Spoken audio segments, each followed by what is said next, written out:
What's going on, guys? Welcome back to another episode of Blue Bar's Garage, and today we're going to be changing the brakes on the 2001 Subaru Forester. Today we're going to be using one of my favorite companies. So this company is called R1 Concepts. Been using them for about 5 years now.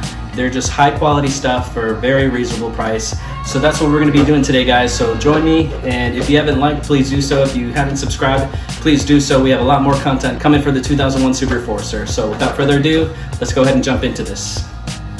First things first is we are going to work on removing the old rotor and the caliper as well. Got all of our tools lined up here. We're going to start off with the caliper. We're going to take that off first using a 14mm wrench with a rubber mallet or hammer, whatever you got. Just start hitting it just to kind of loosen it up.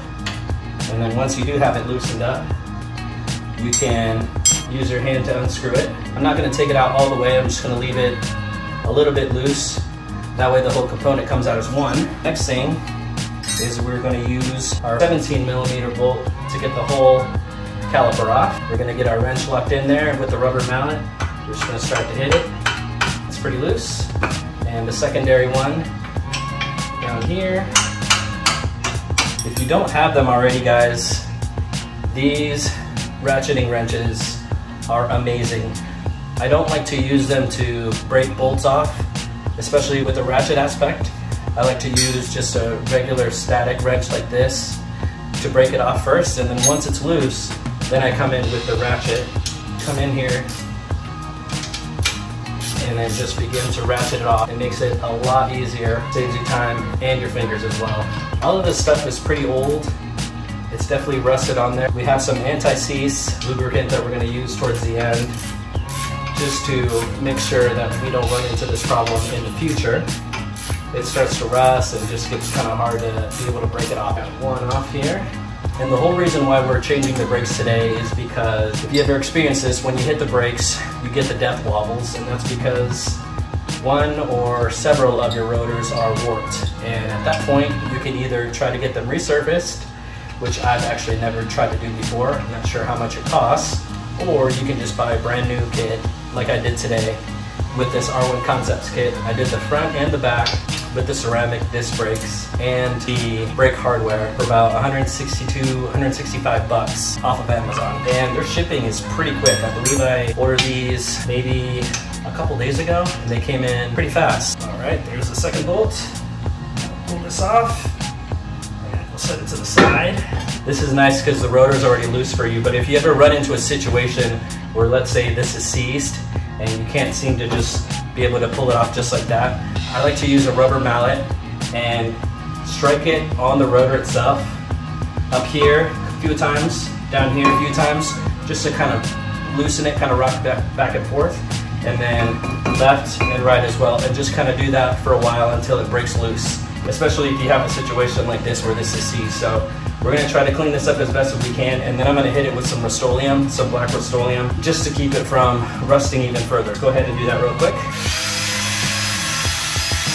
Now that we cleaned off a little bit of the rust, I'm going to go ahead and use some brake cleaner and clean it out just like that really quick. Let that dry out, and then once it does dry, we'll hit it with some black Rust-Oleum flat enamel just to keep it from rusting any further in the future. We'll let that sit for a little bit. Okay, now that the paint is dried up, what we're going to do next is we're going to install our new rotor. But before we do that, it's always a good idea to hit it with some brake cleaner because they do come with oil and residue. We're going to just clean it out really quick. Just get all the oils off. Next, we're going to work on the brake caliper and the brake pads. What I like to do is I will keep the old rotor on there, and we'll use one of your lug nuts, and I'll tighten it down just so it doesn't move.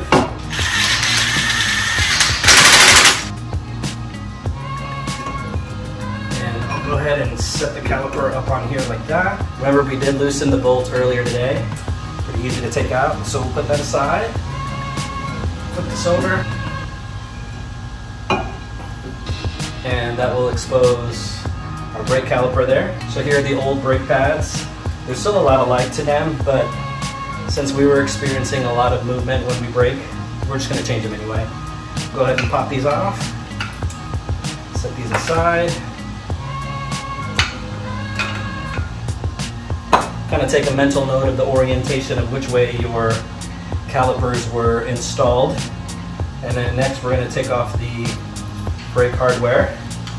So I just like to use a flathead to pry it off. We'll set that on the side. Set that on the side as well. We're going to use a little bit more brake cleaner. Okay, now it's time to install the new hardware. Snap these into place. Pretty easy. And this one. Alright, there we go, just like that. And here are new ceramic brake pads. Really nice. So we'll go ahead and insert these. And we'll just install them flush so that way flush with the hardware here. And then the next one, same thing, we're just going to install that. Okay, now that we have that prep, we do have to depress the caliper piston. My piston depressor tool here that I got off of Amazon. It's a full brake kit that I got for, I believe it was about 25 to 30 bucks.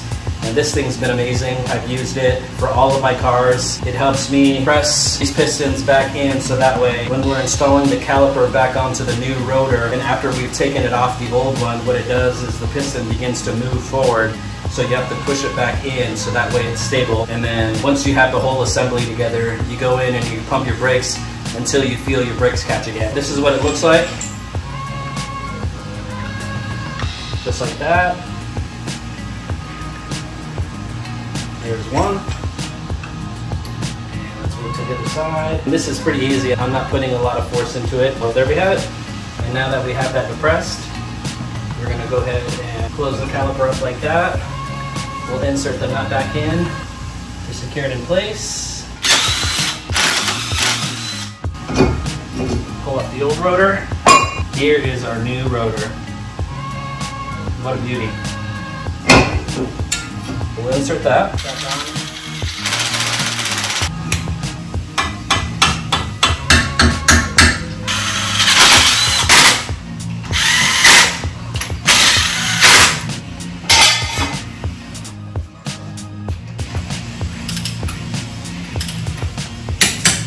Alright, we got our wheel back on. Don't forget to torque it back down to spec. Well, that does it for the front.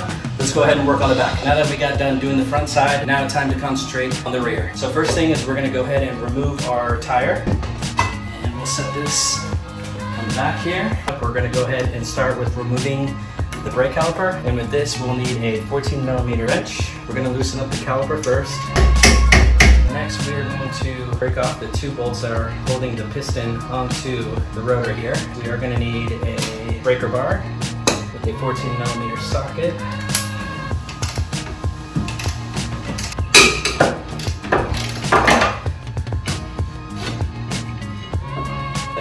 That is worn down. We're going to remove the brake pad hardware, clean the area a bit.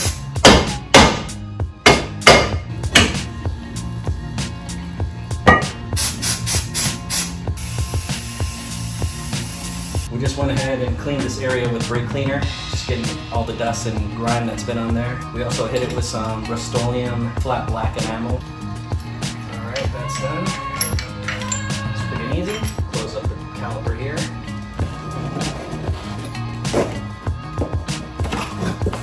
The rear rotor drum. Let's insert our piston.